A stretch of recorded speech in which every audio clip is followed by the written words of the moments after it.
Hello, horror heads, and scary Christmas to you. Well, this is it. The big day is here. Santa is on his way, and you are listening to the final chapter of Christmassacre, our holiday horror movie coverage. We have a classic to end off our series with, and we hope you will enjoy it. If you haven't done so already, don't forget to check out our Patreon page at patreon.com/graveyard. All December long, our exclusive Patreon episodes are free to stream. That's right. Until January 1st, 2018, you can listen to all of our extra Patreon content that usually can only be accessed by our paying Patreon members, and it will cost you nothing. It's our gift to you. Now, I would start the show right now, but I'm waiting for Mike. He went out to get some cookies and milk to leave for Santa. Yeah, he still believes in Santa, but it's getting awfully late. I don't know where he could be. Oh, wait, here he comes. Oh, finally, you're back. So, did you get the milk and cookies for Santa? Yeah, well, the thing about that is, all the stores were closed, so I couldn't get any. But there was a butcher shop I managed to catch just before it shut down for the night. Butcher. So, you didn't get milk and cookies then? No. Well, what'd you get? Steaks? They were really busy today, and all they had left in stock was this blood and goat entrails, see? Oh, God. What the hell, Mike? Why would you get this? This is gross. No, see, it's fine. I put the entrails on this round plate, and I arranged them in the shape of a star to make it more festive, and then we can pour the blood into this weird metal cup thing that I found in our basement. The one with the ancient Sumerian writing on it? That's the one. There. I don't think Santa will mind as long as we leave something for him. I mean, it's the thought that counts. I don't know. Leaving a plate of guts and a cup of blood for Santa just doesn't seem right. It'll be fine. Except if Santa sees it from this angle, the star will be upside down. I'll just reach over and turn this around. Oh, shit! Fuck, I spilled all the blood over the entrails. Thank you for summoning me. Ah! Who are you? I'm Satan Claus, and I'm here for the two of you. Satan Claus? Oh, you mean Krampus? No, I'm not Krampus, I'm Satan Claus. Are you sure? You kind of even sounded like him.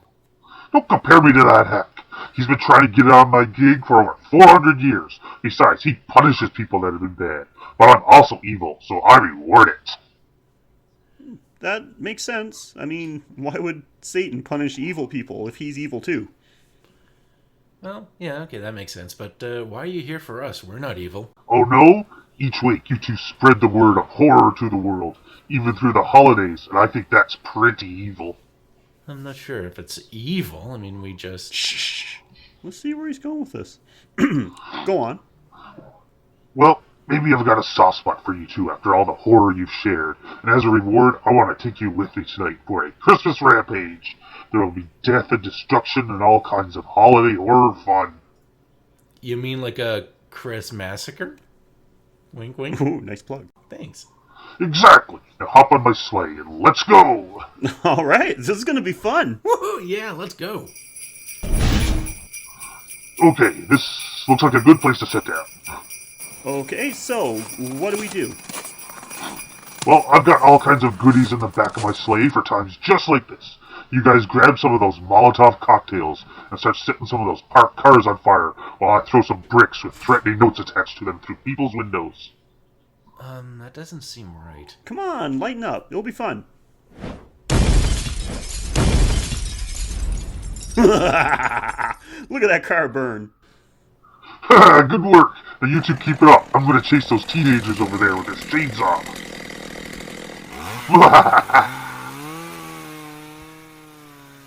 Whoa. Look at this bad boy Satan Claus had stashed back here. I know exactly what to do with this. Okay, I'll be right back. This just doesn't feel right. I didn't get into horror movies to do bad things. I just think horror movies are really good. Okay, man, that's going to be quite a show in a few minutes. Now, Mike, help me light this flamethrower. There's some carolers down the street who are just asking for it. No, Sheldon, I won't help you. This has to stop. Hey, what's your problem? This isn't what being a horror fan is. Horror movies don't promote evil and destruction. They unite people in a way that few things can. People love being scared, and that thrill is filled by horror movies for a lot of people. Seeing people die on screen in horrible, gory ways can actually make you feel very alive. If anything, they release the need to see it in real life. And that's what Christmassacre is all about, Sheldon Brown. Good grief. You're right. What am I doing? This isn't me. I'm quite content with the brutality I see in horror movies. I don't need to cause it for real. Mike, thank you for reminding me what it really means to be a horror fan. Anytime, Sheldon. Now how about we go back home and watch Black Christmas? Sounds good, buddy. Let's go.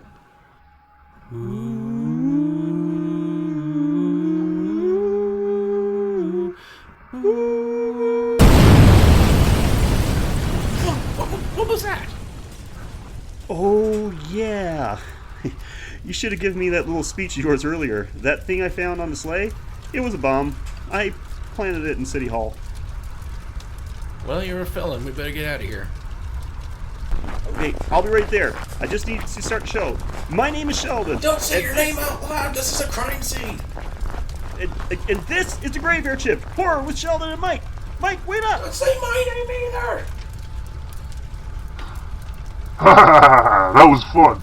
Now let's go leave some possessed toys under some kids' Christmas trees. Guys, where'd they go? Oh man, did they wuss out? Podcasters, so lame.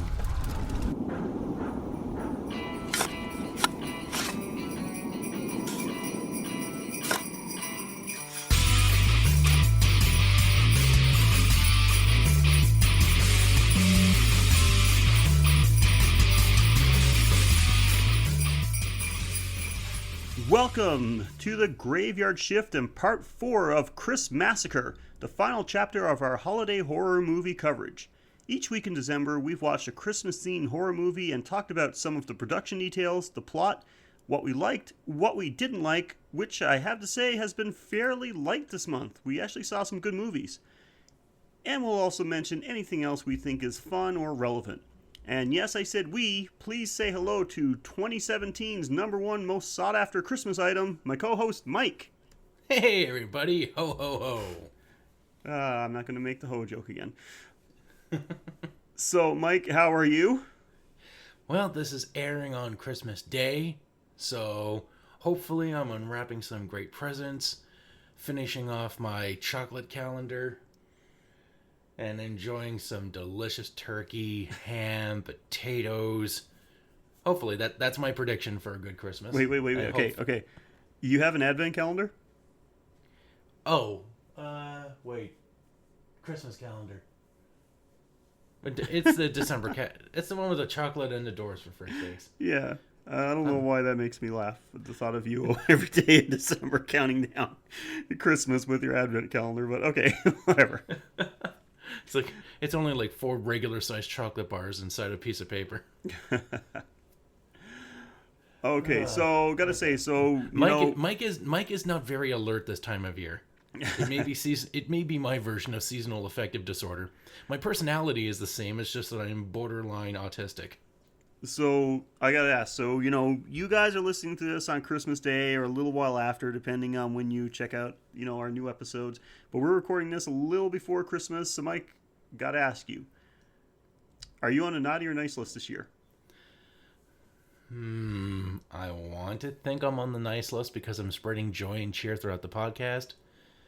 But the things I do with some of my fans, I don't know. I think I'm either very low on the nice list or, at a fairly decent position on the naughty list.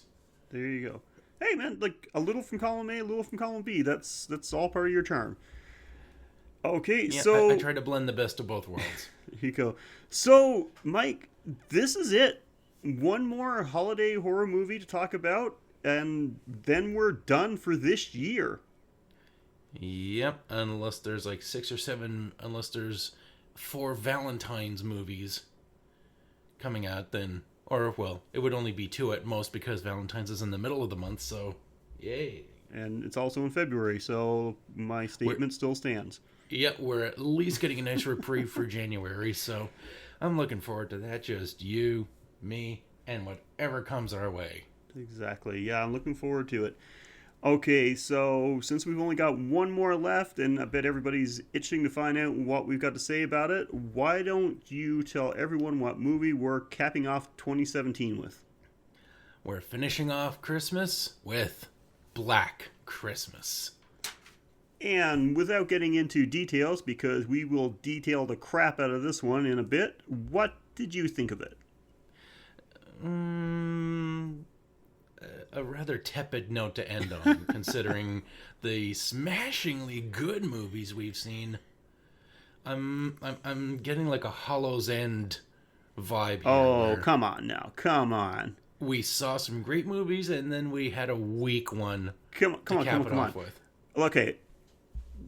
I know I talked to some people about this movie. I know there's some mixed opinions, but let's not get crazy. I know you're a little sleep deprived. Maybe your brain's not working on all cylinders, but comparing us to Hollow's End, come on.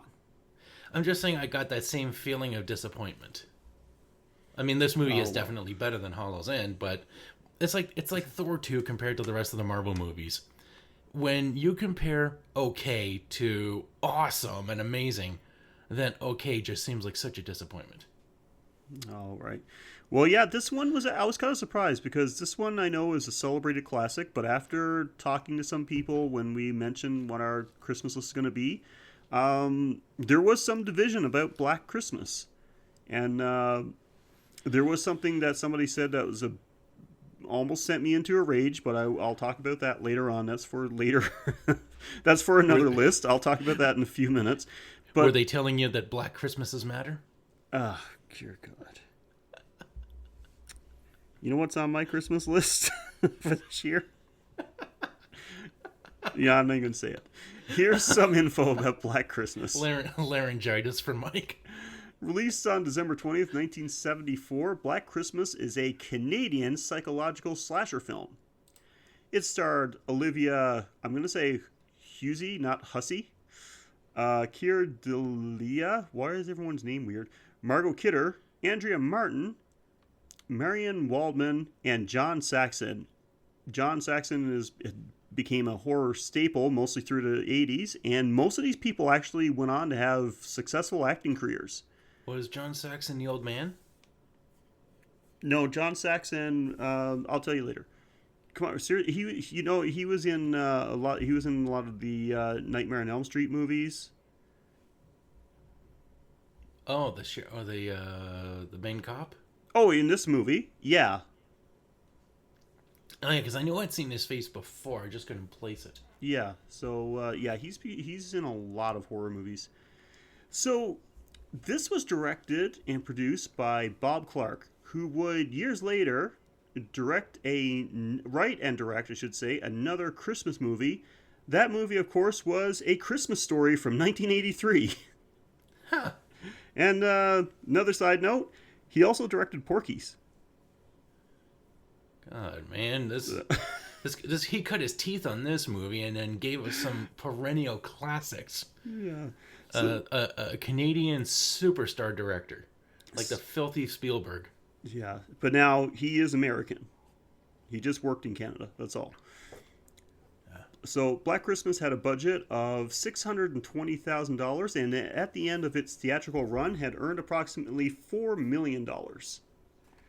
Rotten Tomatoes gives this one a 67% critic score and a 75% audience score.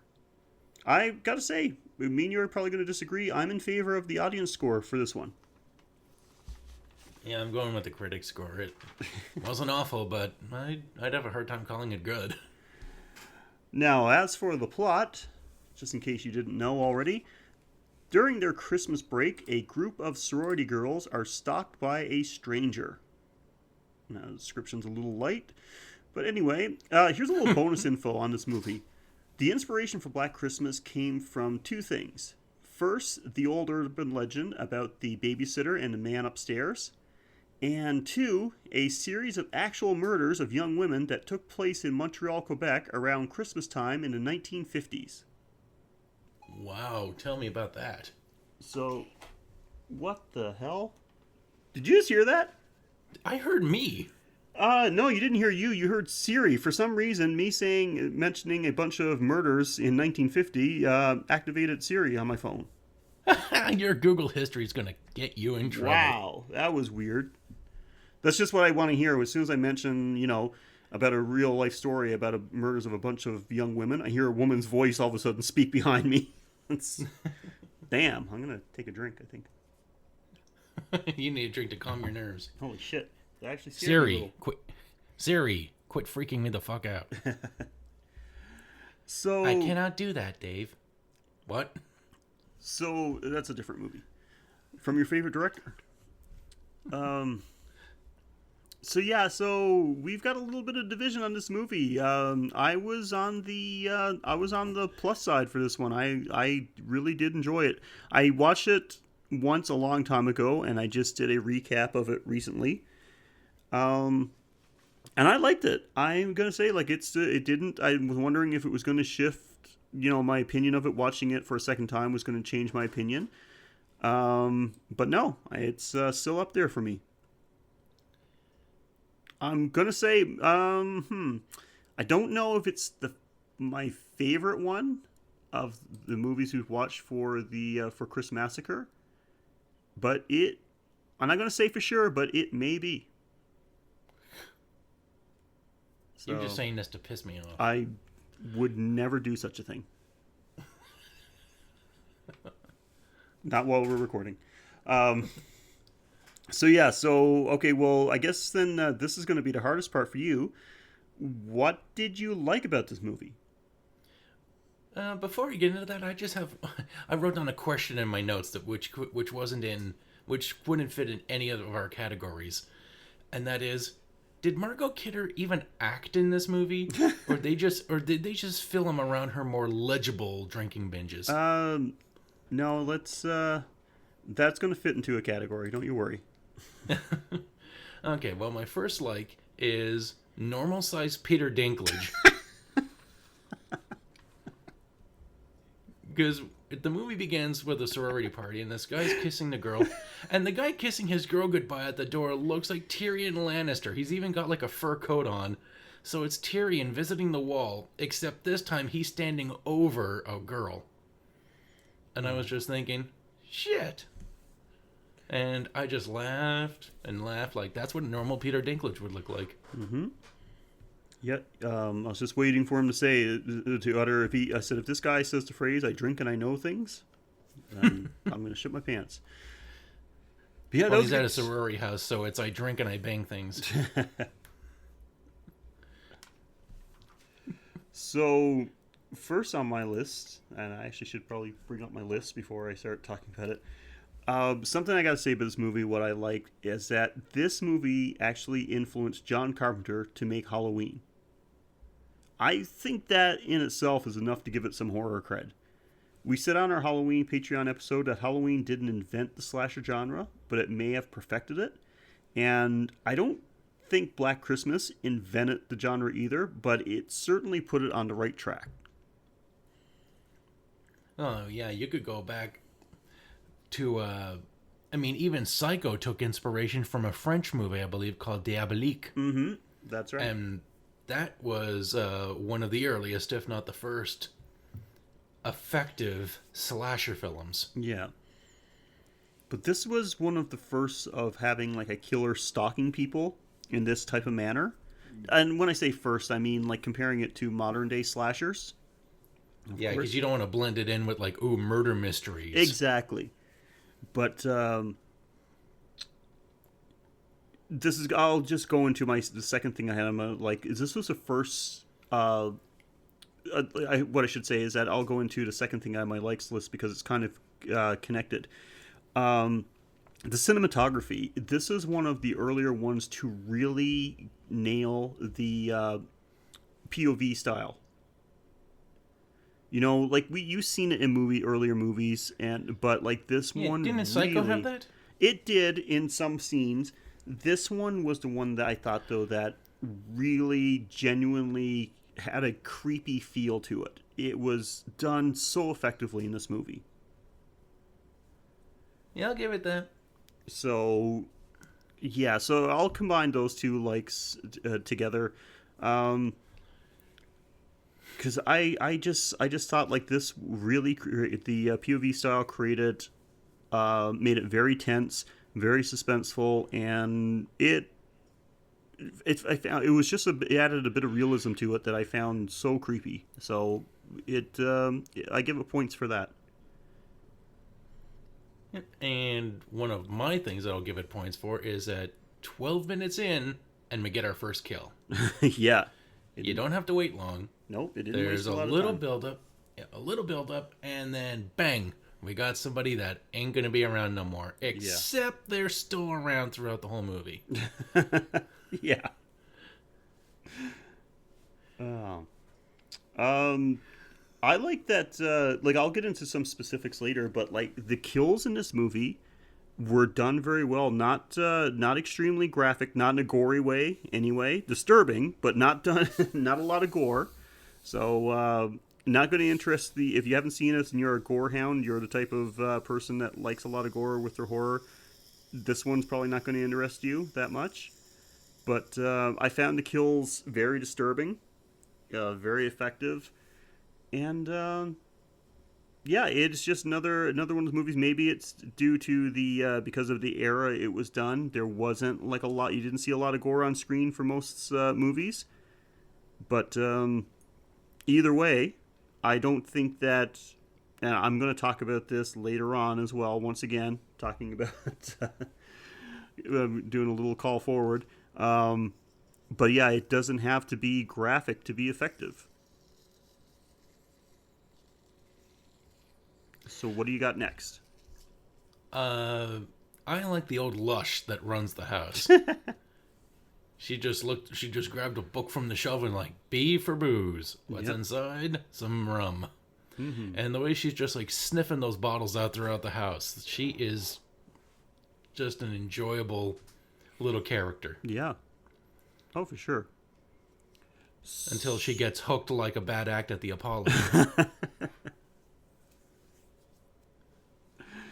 Yeah. So my next, I've only got a couple more because I think like with talking about the creepiness, being an early slasher and kind of like paving the way for the really good slashers to come. I've said mostly what do I want to say about what I like about this movie, but this couple of death scenes in particular. For instance, Barb's death scene, played by Margot Kidder. The scene combined with the Christmas Carolers was just fucking genius. Holy shit, did that amp up the creepiness factor? I've forgotten how much I love that scene. Besides, like seeing Margot Kidder get killed, it just the way it's done, and it's like the killer just improvised it because this is something that the kill came from something that he just like not a random object, but like something that he hadn't planned on killing her this way. He just saw like an opportunity to use this certain object. She just happens to have these objects lying around. Yes, exactly. And Well, I think, do you want to go into it? yeah, let's go into it because she gets killed. He kills her with her own unicorn ornament. It's a crystal unicorn thing. Yeah. Which I had to wonder, like, how sturdy is this fucking thing? Because, I mean, when there's a reason, like, old people keep their crystal locked up when the kids come around because that shit breaks easily. Yes.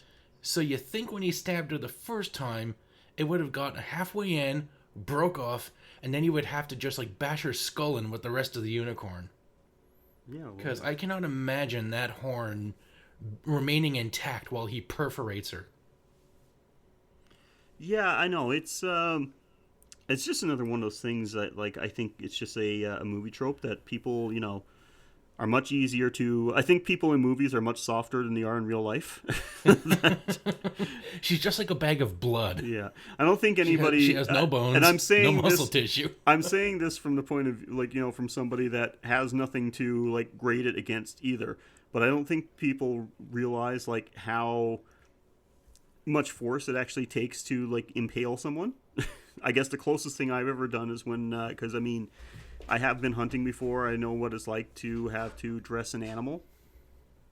You know, like I mean, it really kicks when you try to put the skirt on it, but you know, if you yeah, I if was you can about to do say, and I know you've never been hunting or anything before, so you're probably picturing me, you know, actually dressing an animal, like trying to put some pants on it or something. That's Come on, put on this fucking suit, damn it! You're going to the ball tonight. You gotta look your best. so. But what I mean is, like, when you say dressing it, is like skinning it, quartering it, and all that kind of stuff. That, you know, will get all the Greenpeace and vegans all up in a frenzy. But I love the idea of you trying to like mount a top hat on some antlers. that part is making me laugh more than you actually like slicing an animal open. well, see, the trick is you take the take the antlers off and then attach them to the top hat, and then attach the whole thing back onto it to its head. On-scene taxidermy, got There it. you go. But yeah, I mean, like, I'm sorry, and this is going to get kind of gruesome, and like, it's not like I'm a big time hunter. I've only been hunting a few times, but I do know what it's like. Like cutting through an animal hide with a very sharp knife, like, it is difficult and it has resistance. So, yeah, like killing a person, like to stick like something like that through them, like, because I mean, it didn't even look like the unicorn horn didn't even really look like it had an extremely sharp tip. It looked like it was kind of rounded on the end, you know? And after the first thrust, it didn't even have blood on it. No, so I'm wondering if maybe that was a little bit of realism. Maybe it didn't, you know, penetrate the first time. But this is he had to keep poking at it until eventually her chest this is gave turning way. into a really weird conversation, man. But, okay. I almost put that in my dislike because I was just like, I've been waiting so long for another kill, and then we've got these kids like yelling, and the audio just seemed really loud in between her screams, and it cut away. It wasn't even like a solid "keep me on the scene." Yeah, And I've but just that's been one of wanting the a kill things- so badly. That's one of the And- things like I said, I kind of like that. I like that whole setup. It really did it for me. So Maybe I was tired and irritable when I saw it. and of course, I wanted a great movie, and all I got was like a. in your opinion, and also, so since I'm on this, I'll just finish off my list. I can't even remember the character's name now, but the one that was suffocated with the plastic bag, Claire. Holy shit, man! Like that kill, made me feel very uncomfortable. I found that one hard to watch. Again, it's not gruesome or anything like that. I think it was just that it seemed just so realistic that it kind of creeped me out a little. And I think that might be the draw of this movie, is that it just seems very realistic. So maybe that's what I'm finding, like, so, for lack of a better term, appealing about it. I can see that. It's mean, the not fact that, over- like, it's- it wasn't. Yeah, there wasn't just like a storm of bodies. No, it's not. All in one It's night. not over the top at all. Like, this movie is not like, it's not flashy. And when someone goes missing, they actually like call the police right away rather than like, okay, let's explore one by one, all quiet and separate, like while we get picked off one by one. Let's go. There was another Let's go one. looking for. You go to the amusement park. to the abandoned amusement park. You go to the haunted disco, and we'll go check out that the beach with the lake where those teens were mysteriously murdered 100 years ago. And I'll take this, and I'll take the freezing cold, black, unlit walking path around our block. Yeah, there you go. So yeah, I just this movie I found, like, I guess it's the realism that I thought made it particularly creepy, and I just like that. So, you got anything else on your likes list? Yep, I'll burn through mine. I like that in Claire's room, she had some excellent posters, like the old lady giving the finger. Yep. The rose with an anus in the middle, which I wish I had time to understand why. Why is the rose... what was it, like a rose or a sunflower? It was like a red sunflower with an anus in it. And then the peace sign with the couple fucking. Yep. That, like, this Claire was somebody I wish I had a chance to get to know more. It's like, it's a shame that she got killed so early because I imagine she had a great person. She would have had a great personality. Sounds like your type of girl. Yeah, and then Margot Kidder reading Playboy around everybody with no shame or awareness. She's talking about like watching turtles bang for 3 days at the zoo, and she throws away a magazine like with a spread centerfold. And I'm like, what? Is she like a lessee? Because like, why is she reading? Whoa, I'm sorry, a lessee? 1980s called. They want your terminology back. Well, yeah, like, why is she reading a Playboy? And she's clearly not reading it for the articles. So, like, we're just trying to figure out what her deal is. Come on, Playboy has fantastic articles. Give yourself a little culture, Mike. And then when she was talking to the policeman, and she gave the phone number as, like, Fellatio 7, blah, blah, blah. And then it was a long payoff for the fellatio gag, but when the cop actually submitted that in the report and the detective is just like, what the fuck did you write here? And I never got the whole point of, like, phone exchanges where they say, like, Pennsylvania 65000. It's like, is it really better to say, like, the whole name of a state or a city for the first two numbers of a fucking phone number? Maybe it's say the numbers. Is it hard to remember? Is it hard to remember 7 numbers, but it's easy to remember a word and 5 numbers? Yeah, because I don't know if is that an American thing? Because, okay, just in case you guys haven't figured it out yet, you guys listen to us. Me and Mike, we're Canadians, eh? What do you think about that? Yeah, so phone numbers, like, that had to be an American thing, because they even made, like, a song like Pennsylvania 65000. Because, I mean, yeah, like, I've never understood that. I've heard that in movies and TV shows before, like, you know, older ones at least. And when they say that, I'm like, I don't even know what that means. What are you talking about? Why do you have to give your state, like, in front of a phone number? Yeah, just the 2 numbers, man. Come on. It's not even, like, the first 3. Yeah. It's like, I'm sorry, but, like, in Canada, our phone numbers consisted only of numbers. That's yeah, kind I don't know what an American phone pad looks like. It probably looks like a fucking typewriter. Did you ever see the tweet, the article? It's like been on Facebook and Twitter about like the, I think it was like an article about like the dumbest people on Twitter or something like that. Oh boy! And one of them, you just reminded me of one. Someone had a picture of a rotary phone, and it said, "Check out this picture of this phone from the '90s. It has a hashtag on it, but Twitter wasn't even invented then." They were ahead of the curve. And somebody actually commented, was like, wow, that's weird. They were future-proofing their phones back in the 90s. Oh, it's fucking genius, I tell you. But yeah, so you got anything else, or was that it? Yeah, that's it. Okay. So yeah, so I think that was a pretty good likes list. Like I said, I think I had more... You know, I'm not saying this in an insulting way. I think I have more relevant ones than you, but then again, I liked the movie. You didn't quite so much.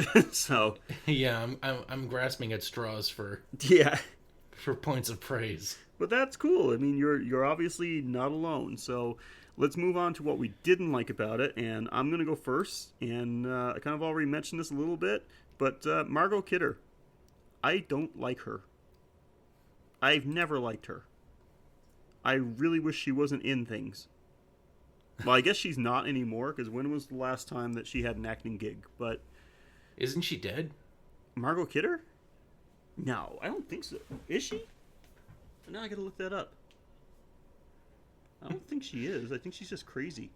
Okay, you go into your likes, I'll look it up. No, she's 69. She's not dead. Okay. Just unemployable. Okay, so I'm a big Superman fan. You know, Superman has ever since I've been like 3 years old. He was my number one superhero. So people, just so you know, like besides horror, I am a big comic book superhero fan. I'm loving the superhero movies. I know like a lot of people are kind of getting sick of them, but I'm loving it. I think most of them are great. But I've always been a huge Superman fan. I even have a Superman tattoo. I have never been a big fan of Superman movies. I thought they were terrible. I think Christopher Reeve did like a decent job as playing Superman. He could have gotten better direction, though. Yeah, I think so. I don't think like anything that I didn't like about the Superman movies wasn't Christopher Reeve's fault. They just made them more goofy and childish. Exactly. Rather than, They played up the humorous parts of it too much. Like I know Superman, like especially during the time, was a little more lighthearted, but they really went overboard with it. But the worst thing that they could have ever done in those movies was cast Margot Kidder as Lois Lane. Because first of all, not attractive. Second of all, terrible actor. Third, I really don't like her. It's just something about her that just bugs me. Every time I hear her voice, it makes me cringe a little. Well, you know who did like her? Pierre Trudeau, Brian De Palma, and Richard Pryor. Yeah. That girl got around. Well, politicians, first of all, like they've got standards. Yeah. No, I'm sorry. I just never, even as a little kid, I remember watching Superman because Superman was, already, the original Superman movies were already out for a while by the time I saw them. And I'm like, no, I, like Lois Lane in the comics, but in the movies, she's awful. And, yeah, so I think that whole experience just soured me on Margot Kidder. So which Lois Lane do you think was best or at least the most tolerable? Who played her in Superman Returns? Oh, I don't even know her name. I think my favorite Lois Lane might have been Terry Hatcher from Lois and Clark. That was a damn good Lois Lane. And even though Stacked. I wasn't even a huge fan of that show, I thought that she did a good Lois Lane. She was 2 good reasons to watch. Yep, she sure was. I really liked her personality. Both of them. So that's my first dislike. And like anything with Margot Kidder in it, already like loses a couple of points for me. Oh yeah, and my dislike is 20 minutes since the first kill, and all that's happened is the French girl wants her abortion, the boyfriend is taking it out on his piano, and Margot Kidder is a lush. That's pretty much it. So there was a long. It took longer between kills than it took to start the ball rolling with the kills. Mm-hmm. And I just felt, when you start the bodies, this is when things start building up for suspense, and this was just like a massacre of the pacing. Yeah, that is true. It started off with a bang, but then it got a little slow in between. You are right. When you're right, you're right. Okay, so what's your next dislike? My next dislike is that I really dislike the remake of this movie. In case you're not aware of it, they remade it in 2006, and it is abysmal. They thought they could take a classic and make it sleek and stylish and upping the gore, and then they dumbed down everything else, and they failed miserably. So they Rob saw Zombie the remake probably about 2 years ago, and oh my god, just what a fucking awful movie. Yeah, so they Rob Zombie did. It's the type of horror movie that I watched that almost makes me not like horror movies. So take that for what you will. And that's another thing too. When I was talking about this the people with this movie, some of our listeners and some of our Twitter followers, where there was like a more of a divide about this movie than I thought. A lot of the people that are not fans of this movie like the remake better. Because he said he found it more of a horror movie. It was the gore, the kills were they were much more visually impressive, I guess. I don't know if that's the terms I would use. I just thought like they just made it gorier. And that doesn't make the movie for me. So, yeah, I wasn't a fan of the remake. So, okay, so what do you got next? Well, I have to say it's really hard to sympathize with a guy that tells a girl, we're getting married, instead of, I want to marry you, or would you marry me? You're doing a great job acknowledging her autonomy. You're having my baby, we're getting married. I don't want to do either of those things. I'm sorry, what is this want you speak of? Yeah. I'm the man. Was that how people proposed in the 70s? You just walk up to a girl, we're getting married. And she says, okay. Whatever, it's the 70s. I don't have any rights. No, I can barely vote. I mean, thank God you're making all these decisions for me, so I don't have to. Oh my God. So what else you got? I'm sure you've got more on your dislikes list than that. Okay, well, here's just a note, and it had nothing to do with the movie. This was about me. When I start browsing webcomics in the middle of a movie, it's going really, really slow. Yeah. Actually, it's funny because I did like this movie, but while I was watching it, my wife actually said to me, this movie can't be very interesting if you're like looking up stuff on your phone while you're watching it. Oh, good. So you know exactly what I mean. But I said like, oh, okay, there are some slow spots, and that's when I was like looking up something. But I was looking up something related to the movie, so that's different. And besides, that was the second time I've seen the movie, so. My next dislike. If are you done with yours? Yeah, sure. That's all I had. That would be the only thing. Since you already mentioned, I didn't bother. Is that it does get slow. Like they start off with a bang, but then it does slow down for a bit. And it's not even a long movie. It's like 98 minutes, I think. So it's not like it's even. You don't have time. You shouldn't have time to get bored. But yeah. Fuck, I got bored. I could see that. Like I can't say I got bored, but I mean I can understand that it's not for everybody. So. And another dislike is how do you fuck up opening your own door? Inside the house. You know how it works. You live there. She's not fucking up getting in the house. You know, like, oh, I dropped my keys. Oh, it's dark. I can't find the keyhole. You're already inside the house.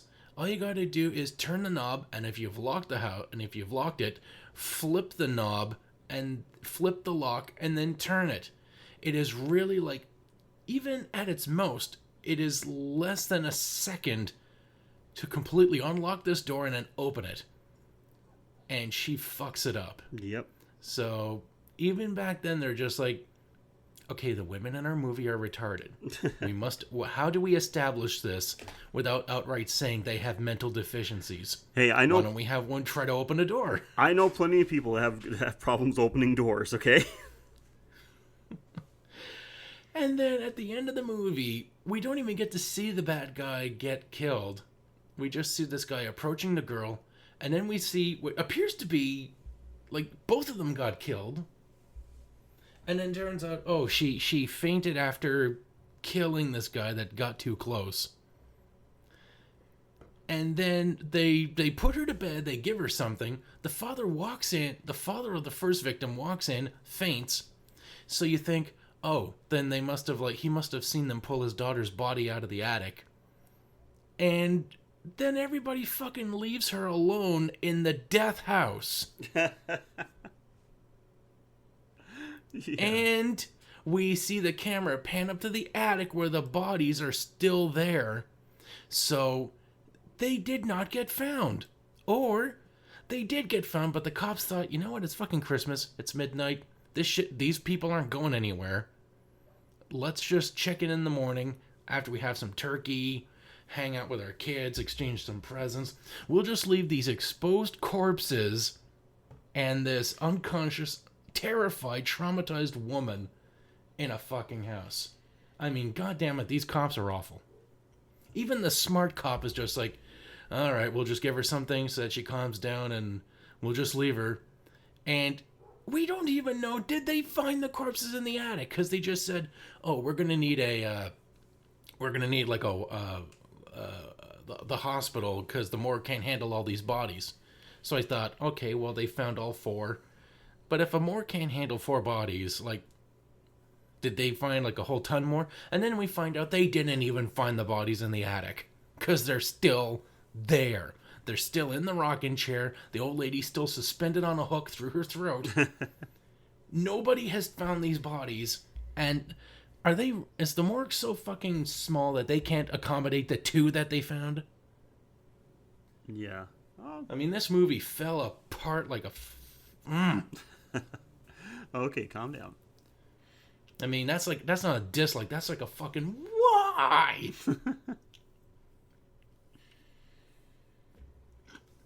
Okay, so was that it for you then? Yeah. Okay, so originally I didn't have anything for the next category, which of course is what the fuck. I thought this movie was kind of what the fuck free until you started sending me some screenshots. And I guess my WTF question for this movie would be, what the hell is up with the mustaches in this movie? I mean, I know it is the 70s and mustaches were getting way out of control, but is one guy's mustache growing upside down? Yeah, I'll set the scene. The Bedford police are conducting a search party for the missing girl Claire, the first victim of the movie, the only one that gets any legal attention. And when we see the search party, 3 of them are warmed up hobo style near a police car where you just think, if they're waiting to warm up, they could just sit in the car that has a heater. But no, we're gonna set a trash can fire. And we've got the father who has his own special, unique mustache. And to be honest, he looks like David Cross in an old man costume. And then we have this nondescript guy who I think is the same guy who camouflages with the chairs when he's setting up the wiretap. Oh, yeah. But the star of this scene is this Jesse Eisenberg motherfucker with a Flanders mustache, but inverted. And you may think, how can a mustache be upside down? Look at this guy, and it looks like a store-bought mustache that the makeup department put on, clearly upside down, because it is crawling up his face rather than resting firmly upon his upper lip. Yeah, it was pretty gnarly. I laughed so hard when you sent me that shot. Like, how the fuck did I miss it? I do remember thinking about, like, wow, 70s mustaches were crazy, but when you... I mean, I'm looking at this fucker right now. Jesus Christ. I'm thinking, it's alive! It's alive! Oh my god. Oh my god, I can just imagine this thing, like, becoming sentient and just killing people, jumping from host to host. God, his mustache looks like somebody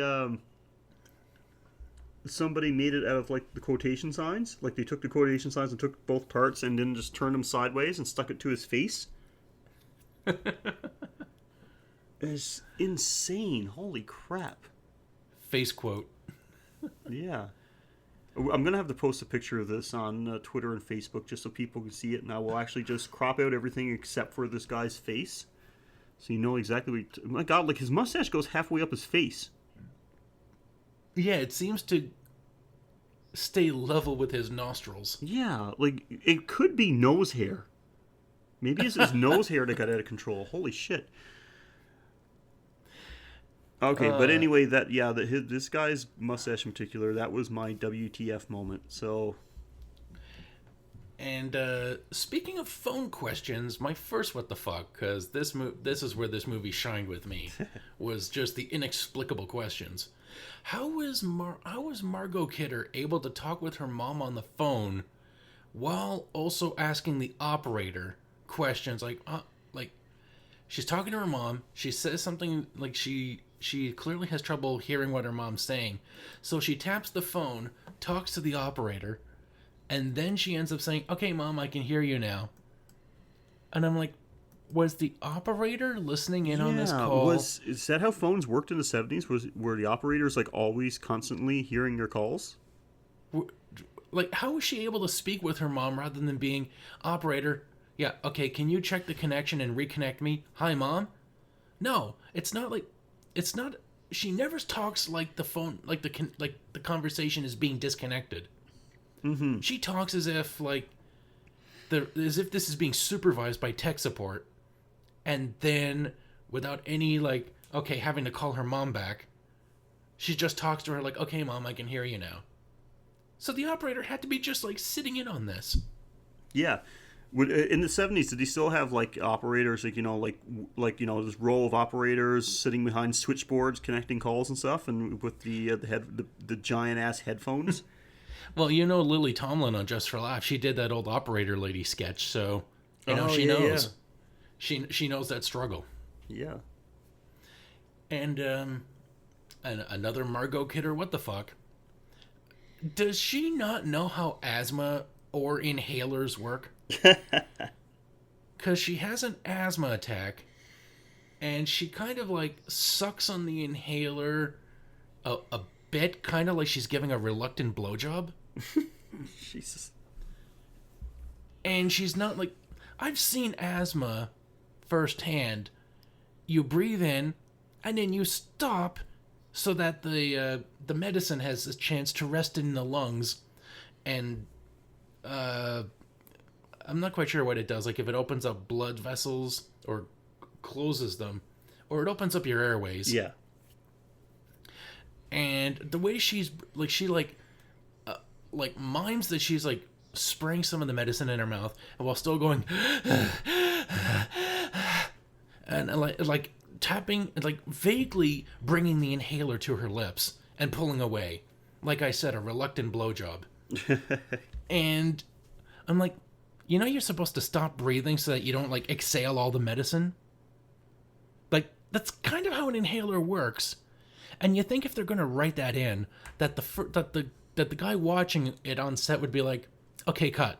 Now, Margot, have you ever used an inhaler before?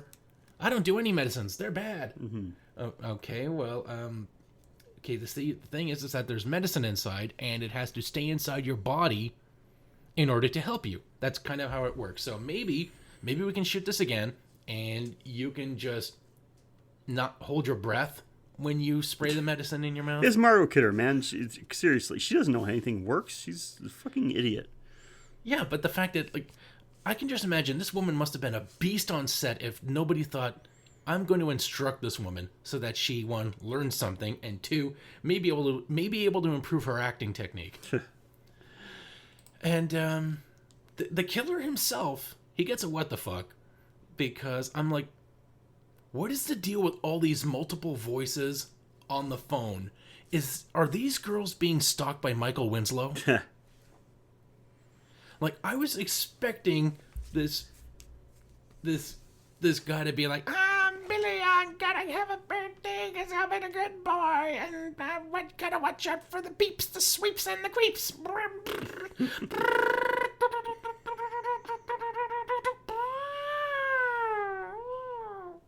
Okay, calm down. And did the father just go to the room to pass out in front of the cops? They clearly didn't find his daughter, so why is he there? I don't know, man. Maybe I didn't like this movie as much as I thought. Yeah, you got those nostalgia goggles on, man. I don't know if that was it. It's just, I don't know. It does have some questionable moments, for sure.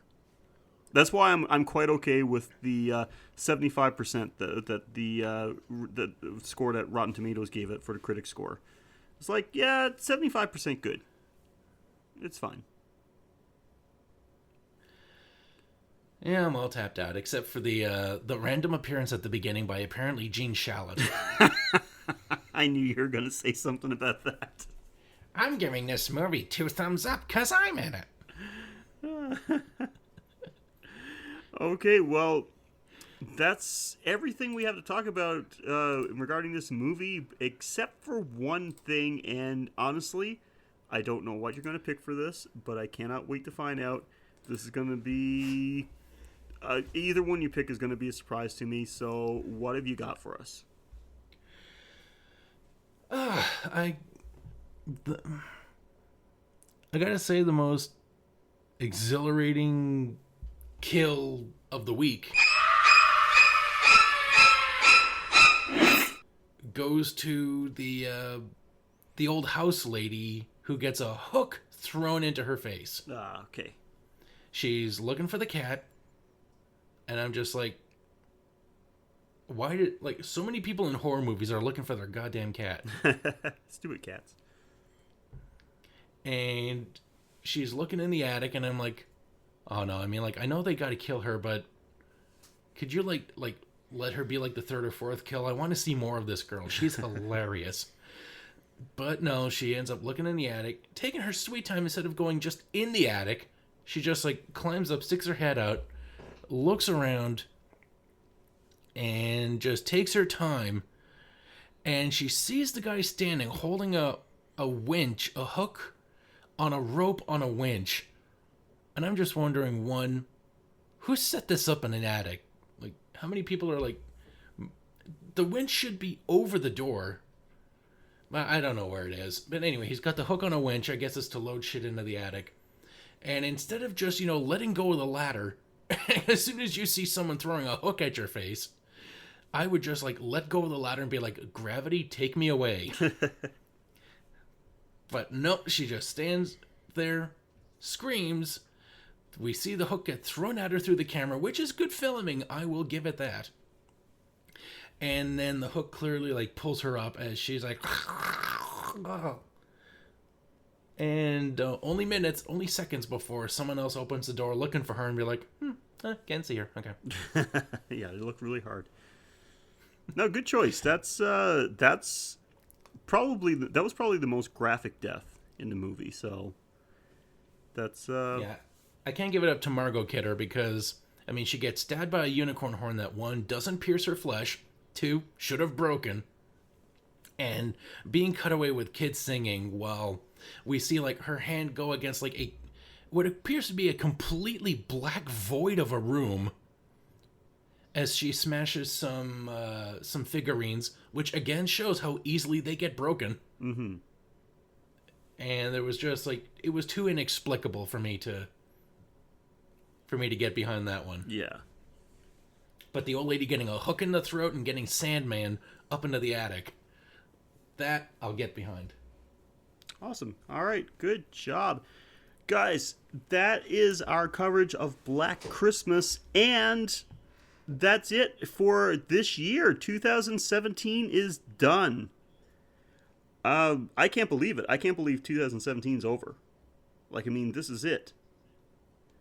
We're going to be back in January. We are going to take a little tiny break, just a 1 week break. So you're going to get like a 1 week gap between episodes. Not to worry though, because we will be back in the second week of January with a brand new episode. And we can't wait. Guys, this year has been phenomenal. Like, this has been so much fun. This was the first podcast I've ever done, and I am so happy with it. I didn't know what to expect with this. I thought that maybe we get a few episodes in, and then either we were going to have such a negative response, or I was going to get so bored that we would just stop it. But I was just going to wear out my welcome. But here we are. All right, Mike, stick to video games. We're half a year in, Mike. We've got 6 months under our belt, dude. I should say the Graveyard Shift has 6 months under its belt.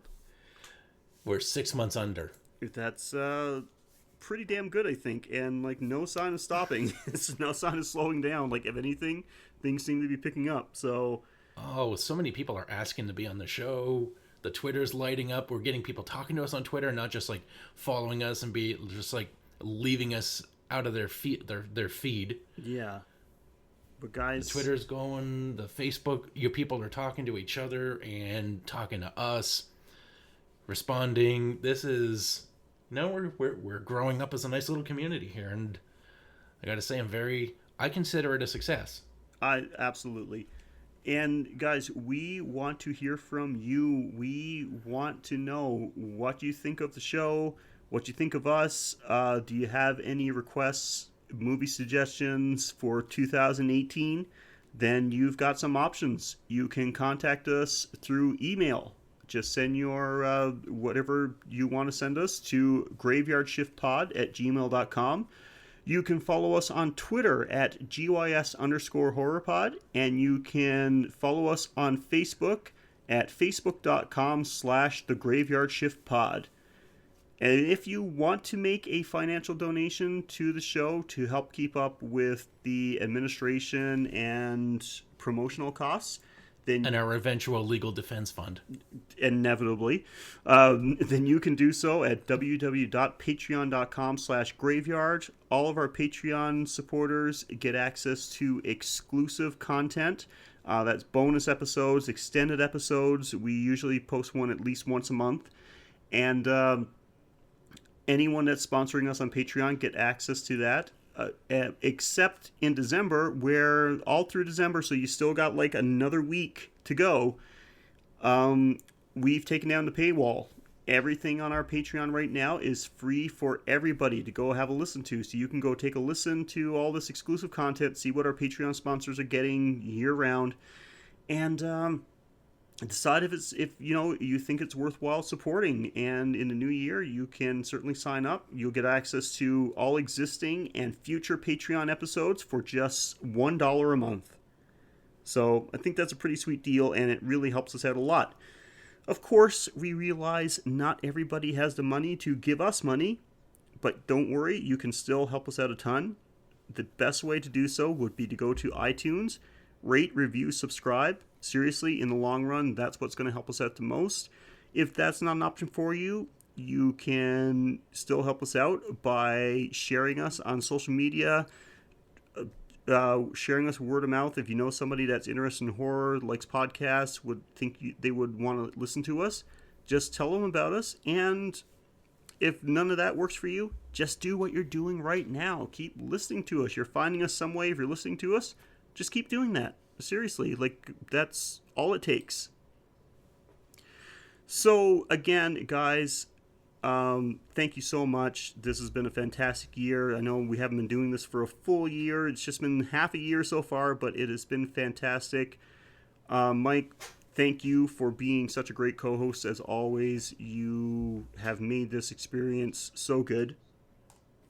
And thank you for allowing me to express myself in more than just tech talk or video games. That I get to talk about one of my cinematic mainstays, and you just bring the facts, you bring the trivia, you bring so much, and I'm just really grateful that I got to hang out with you. You are my Christmas present. Oh, thanks so much, man. And everybody, Merry Christmas, or should I say Scary Christmas to you.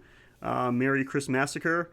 Happy Horror Days. Ghoul-tide greetings. What else we got? Season's beatings. Crap. Terror turkey. I don't. Crap. Shit. Never mind. Just Merry Christmas to everybody. Go on a sleigh with a Y ride. There you go. Guys, no, seriously, Merry Christmas to you. Happy New Year. Wish you all the best. Hope you're having a great holiday. You're with some family, friends, loved ones. You're just having a great time. And we're going to see you again in 2018. So until then, I'm Sheldon. And I'm Mike. And thank you for joining us again on The Graveyard Shift.